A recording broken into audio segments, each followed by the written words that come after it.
¿Quién fue San Judas Tadeo? ¿Por qué es un santo de las causas perdidas? ¿A qué vinieron las reliquias a México? ¿Por qué es el santo de los milagros imposibles? Judas Tadeo, el santo de los desamparados, aquí, en Sacro y Profano. Las reliquias de San Judas Tadeo llegaron a México el lunes 29 de julio. Estuvieron expuestas en la capital hasta el 1 de agosto en la Catedral Metropolitana de la Ciudad de México. La reliquia de San Judas Tadeo recorrerá distintas partes del país hasta el próximo 29 de agosto para que los seguidores de El Patrono de lo Imposible acudan a solicitar demandas por su intercesión ante Jesucristo. La devoción Judas Tadeo en México es importante porque tiene millones de adeptos.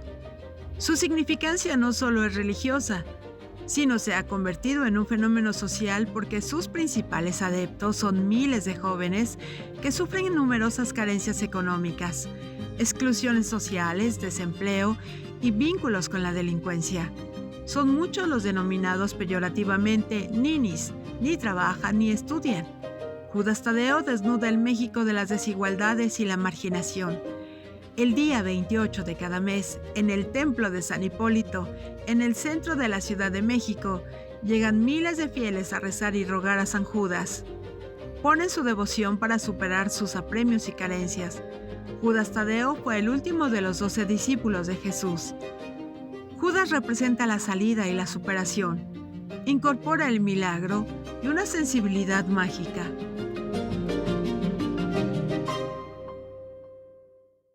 Bajo el patrocinio y apoyo logístico de Víctor González Torres, conocido también como el Dr. Simi, vienen a México las reliquias de San Judas Tadeo. En realidad es un hueso, es un pequeño hueso de un brazo. Judas Tadeo fue uno de los 12 apóstoles de Jesús. En México tiene una enorme convocatoria de devociones, principalmente entre los jóvenes. Pero para entender este fenómeno que no solamente es religioso, sino también es social, es un fenómeno urbano al mismo tiempo, agradezco la presencia del maestro Naim Alejandro Ruiz Jaramillo, quien nos ayudará a entender este aspecto. Bienvenido aquí a Sacro y Profano, Naim. ¿Qué te dice el fenómeno de Judas Tadeo? ¿Cómo lo interpretas? Buenas noches, antes que nada gracias por la invitación, Bernardo. Pues es muy interesante, tal como tú dices, es un fenómeno social, cultural e histórico, la devoción a San Judas Tadeo, ¿no? San Judas Tadeo, pues como ya lo dijiste tú, es uno de los 12 apóstoles y pues tiene una gran trascendencia dado el culto que tiene en México, ¿no? Y sobre todo un fenómeno muy interesante que parece ser único, que ha atraído la atención de muchos jóvenes. Ahora, ¿quién fue Judas Tadeo? ¿Cuál es su biografía? ¿Cómo entenderlo? ¿Cómo entenderlo? Pues es un apóstol, ¿no? Es alguien que pues se junta desde el principio del ministerio de Cristo. Se dice desde el punto de vista de las lecturas de las Escrituras que era pues pariente de Cristo, ¿no? Si hacemos una lectura literal de la Biblia, dice que es su hermano. Ya después en posteriores interpretaciones se dice que es su primo hermano. Bueno, hay un parentesco.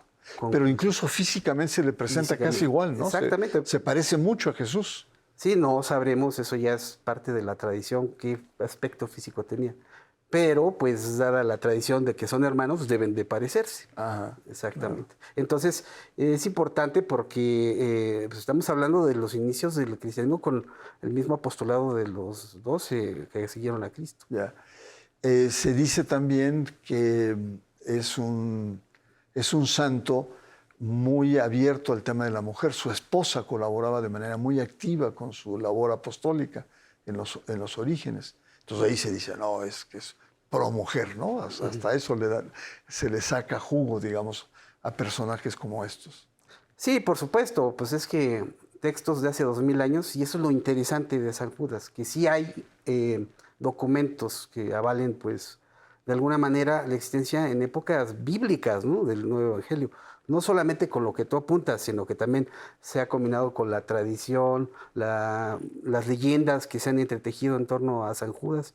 Y nada más y nada menos también es una devoción muy... Tiene que ver con lo epistolar, ¿no? Escribe una carta para hablar, eso muy pocas veces lo sabía. Es una carta muy bonita que habla en torno a... no está dirigida a nadie en específico, pero sí a que el culto sea algo que no se desvíe, ¿no? Que el cuerpo debe de cuidarse. Algo que en México, pues, si lo leen con mucho detenimiento los jóvenes, pues no aplicaría, ¿verdad? Porque, pues, habla de que hay que ser muy rectos, ¿no?, en torno a la devoción. Un poco para finalizar este bloque, ¿cómo surge? Porque durante siglos fue olvidado Judas Tadeo, pero resulta que en el siglo XX, digamos, se inicia, se recupera este personaje. ¿Cómo ves los inicios en el siglo XX de Judas Tadeo? Pues una devoción lejos de lo que se cree popularmente de que se inician. Eso lo digo por la conquista, ¿no? Que creen que llegan los españoles, sustituyen cultos y ya de repente todo el mundo al otro día cree en ciertas devociones. No, son procesos históricos, ¿no?, que a veces duran siglos, muchos, hay unos que duran poco tiempo, y este es el caso de San Judas Tadeo, es un mejor ejemplo.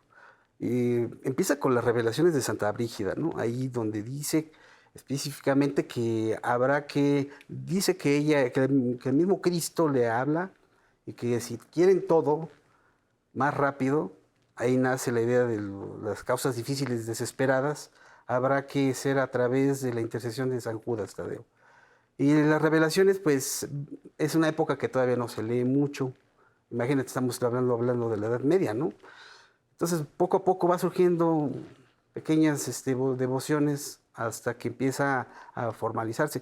Siempre detrás de una devoción hay quienes la tienen que fomentar. En este caso, pues, hay unos misioneros, los ¿Claretianos? claretianos, perdón, sí, los claretianos, Ya. que están encomendados al Corazón Inmaculado de María, Ajá. pero también tienen como objetivo la propagación de la fe Ya. a nivel internacional. Y las devociones siempre como que tienen estas cuestiones de que se van activando en épocas de grandes crisis. Se dice que en Chicago, en la crisis del 29, pues ya llegaron los claretianos, ¿no? Y ahí es donde, pues, dada la cuestión económica, ya el fenómeno migrante estaba muy presente.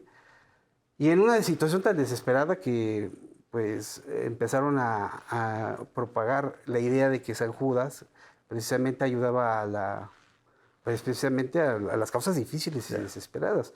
Y aquí en México, en el siglo XIX, en la época de Bernal, hemos encontrado pequeños detalles, ¿no?, de San Judas.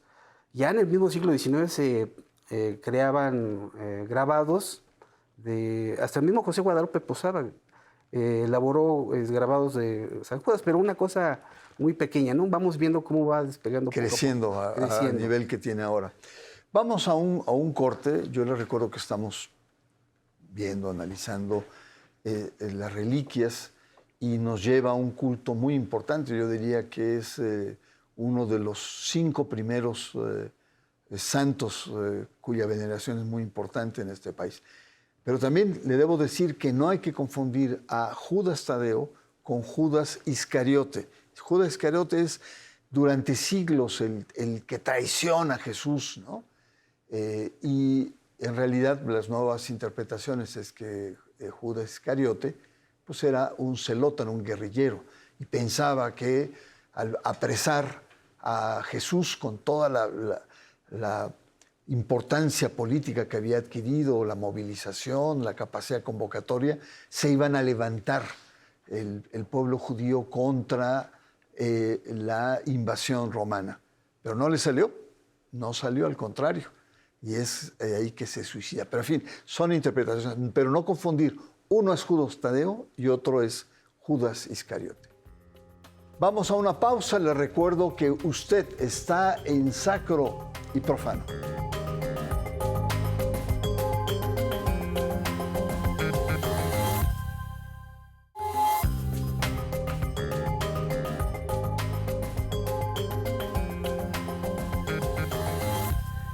Regresamos, estamos conversando en torno al culto de San Judas Tadeo, uno de los santos más importantes en México, y bueno, su reliquia, o sus reliquias, como se le dice genéricamente, están en México y van a hacer todo un recorrido, así es que en diferentes parroquias, en diferentes entidades, sus devotos van a tener la oportunidad de encontrarle.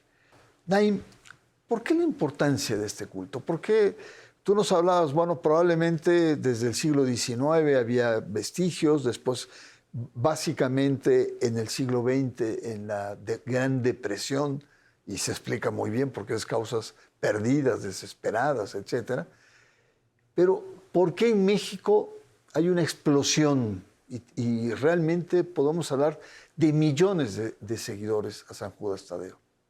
Sí, volvemos a lo mismo de que los claretianos, cuando se expanden, llegan a México y les otorgan San Hipólito. O sea, San Hipólito es un lugar neurálgico, con una gran atracción histórica. ¿Te refieres a la iglesia de San Hipólito? Está al ladito de la Alameda, centro correcto. De la Ciudad de México. Sí, entonces se ha dicho que siempre los sitios se impregnan de lo histórico, lo cultural, y hay reapropiaciones. Hay que recordar que San Hipólito es el santo patrono de la conquista.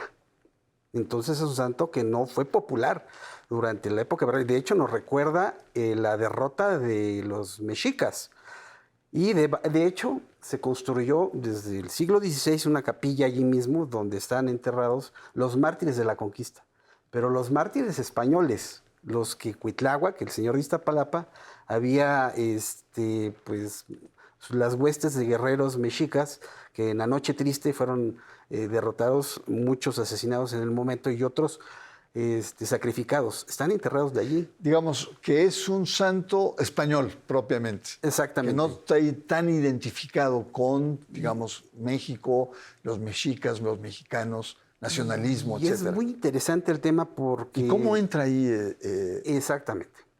México se ha asociado mucho con la cuestión de la criminalidad. Eso es un mito porque efectivamente sí hay gente, como hay devoción a todos, pero especialmente por los que están bajo problemas sociales. En 1982 los claretianos instauran por primera vez, aquí llega en 1982 el culto a San Judas, instauran una escultura de San Judas en el altar mayor. Y estos son misioneros, trabajan con gente que está en extrema pobreza, gente de la calle, gente con problemas de marginación, problemas de alcoholismo y sobre todo pues, que están en un lugar muy terrible que son las penitenciarías. Desgraciadamente en México nuestras penitenciarías están repletas de jóvenes y no es nada... No es muy difícil saber que casi todas las capillas de los penitenciarios en México tienen un San Judas. ¿Y por qué es famoso San Judas? Una causa difícil y desesperada. Imaginémonos a todos estos jóvenes, qué causas difíciles y desesperadas. Ya se han hecho encuestas, hay 10 tesis de la UNAM que abordan el tema, todos han hecho encuestas y los jóvenes, la mayoría vienen por parte de la periferia, del centro, de Iztapalapa, de Tláhuac, de lugares donde van a estar las reliquias, y eso ha hecho que se propague de familia en familia, y sobre todo la intencionalidad de que pues, los derechos de los jóvenes no tienen mucho cuando fueron instaurados, apenas el siglo pasado, ¿no? Entonces, los jóvenes han sido muy abandonados. Llega esta devoción hasta cierto punto novedosa, muy vinculada con la juventud y con quien tiene riesgos, pues obviamente va a pegar demasiado, ¿no? en ese sentido. Así es. El tema de los jóvenes es muy importante. Es como el sujeto más activo, más vigoroso en el culto a San Judas. Y evidentemente que no son los jóvenes más vulnerables, con problemas económicos, de trabajo, de escolaridad. Son los que peyorativamente les decíamos los ninis, que ni estudian ni trabajan. Y claro, un santo de causas, digamos, desesperadas, etcétera, y uno ve cada 28 de mes cómo van los jóvenes, o muchos de estos con imágenes para que sean bendecidas, para propagar el culto. Ahora, ¿cómo entender el por qué San Judas Tadeo no solamente ha tenido el asidero con los jóvenes por la situación económica de exclusión social que tienen, sino ese intercambio, porque no cualquier santo pega, por así decirlo, ¿no? Tiene que ser un santo dador, un santo que otorgue esos milagros, porque no a cualquiera. Es como la Virgen de Guadalupe, ¿no? Otra vez volvemos a lo mismo. Muchos de los jóvenes pues no están muy apegados a la religiosidad. Yo creo que ahí tiene que ver el fenómeno de la iconografía, entendida popularmente.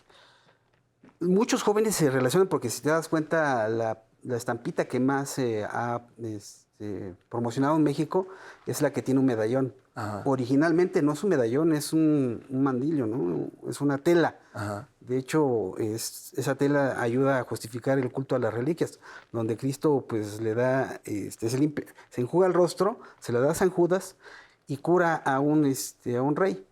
Pero en la lectura de los jóvenes, o sea, el hecho de que lo tenga así significa, mira, dinero, porque se ha asociado que San Judas te ayuda a sacar de los problemas económicos. Sobre todo, ¿verdad? Económicos. Entonces, se ha asociado que, pues, tiene dinero, es una medallota. Dentro del... Incluso yo hasta donde sé, de fuera de lo popular, más bien fuera de lo eclesiástico, disculpa, viene lo popular. Es el único santo que sé que se ha integrado a canciones hasta de reggaetón, ¿no? Sí. O de hip hop. Dentro del mundo cultural de los jóvenes, en el hip hop hay una cuestión que se llama bling bling. El bling bling es todo... ¿Se has visto luego cómo los raperos se cuelgan de medallas de oro, cadenotas? Entonces se ha asociado mucho con ese sentido, ¿no? La iconografía.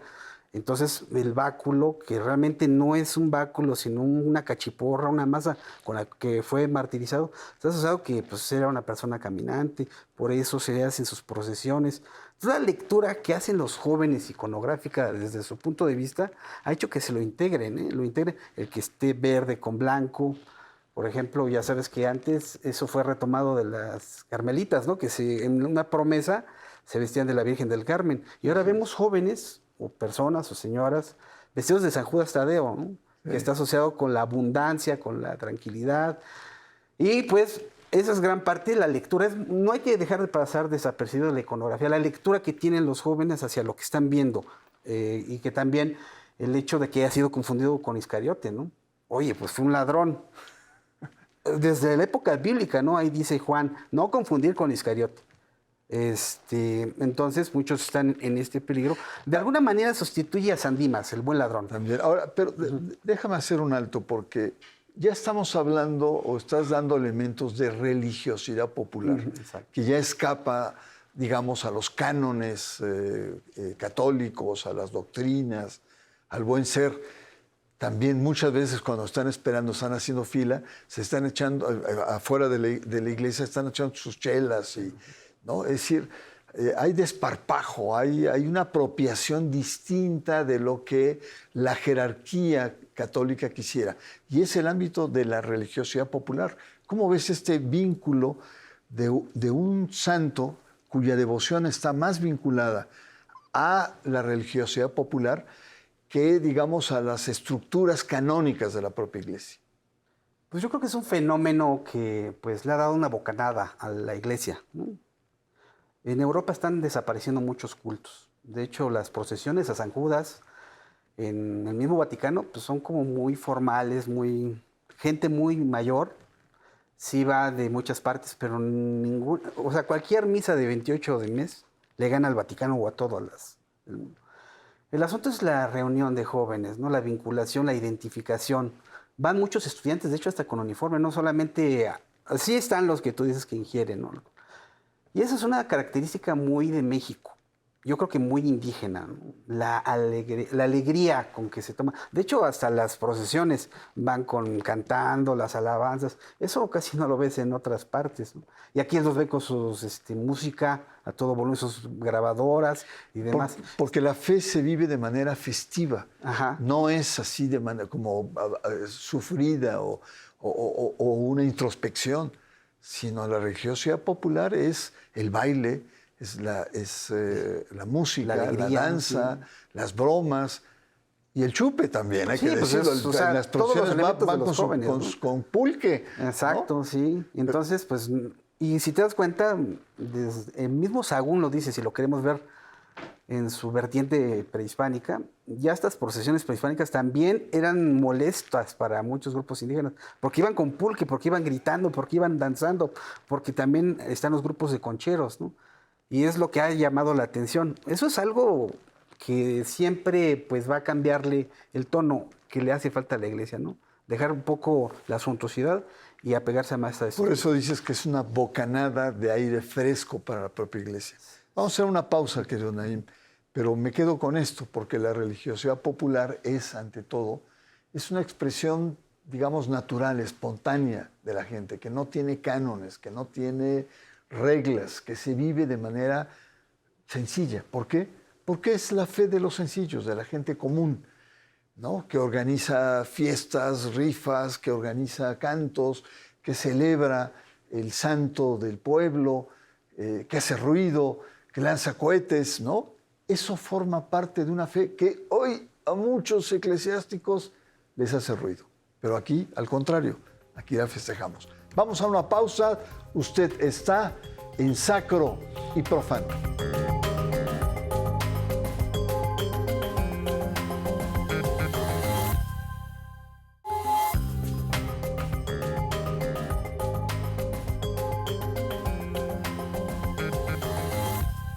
Continuamos con Sacro y Profano. Estamos viendo un tema apasionante que no solamente es religioso, le damos el acento religioso, pero es un tema social, es un tema incluso hasta político, podríamos pensar.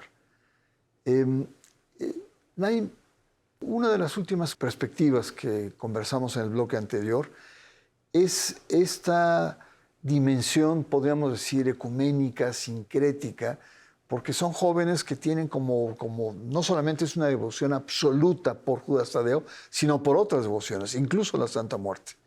¿Cómo leer esto a la luz de una sociedad como la mexicana que se está polarizando, que aparentemente las identidades se están volviendo irreductibles, cuando hay una religiosidad que es muy abierta frente a los diferentes fenómenos?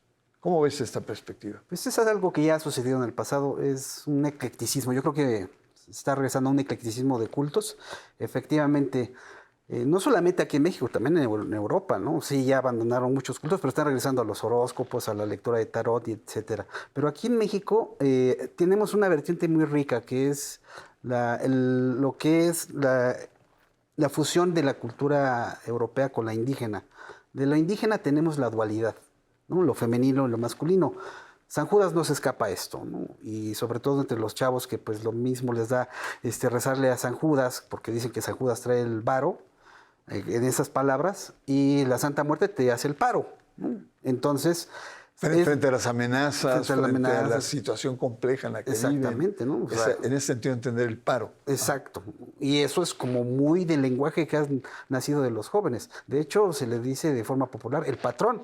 Vamos a ver al patrón. No, pero no con el sentido del santo patrono. No, el patrón, como de acá me cuadro con el patrón, ¿no? Fantástico.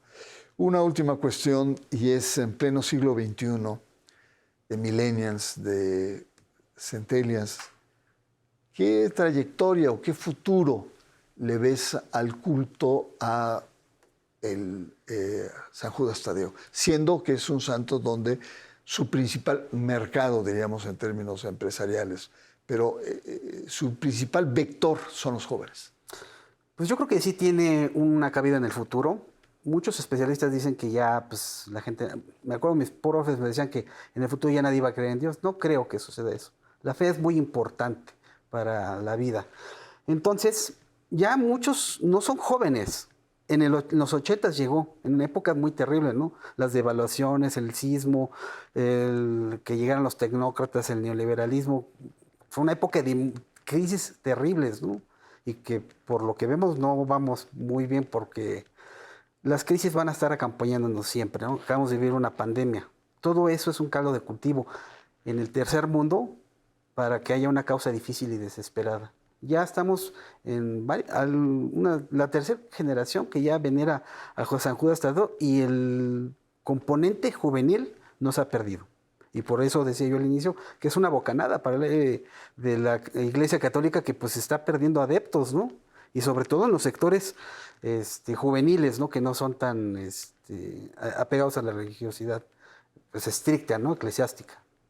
A mí lo que me llama la atención de este fenómeno es toda esta dimensión de lo mágico en los jóvenes, ¿no? Es decir, frente a una sociedad que te excluye, que te saca de la jugada, no tienes seguro social, no tienes acceso a internet, no tienes, etcétera, una devoción a San Judas es la inclusión en la vida social. No solamente es el varo, sino es la inclusión frente a otros que te excluyen. Por lo tanto, para mí lo más fascinante de Judas Tadeo, no solamente la cuestión religiosa, que tú lo has enfatizado muy bien, sino para mí refleja ese México rudo en el cual nos hemos convertido, que siempre lo ha sido y siempre ha habido exclusiones, pero en particular estamos hablando de generaciones de jóvenes. Así es que, pues, como puse en un artículo, señor Judas Tadeo, bienvenido a México. Buenas noches, soy Bernardo Barranco y le espero la próxima semana aquí en Sacro y Profano.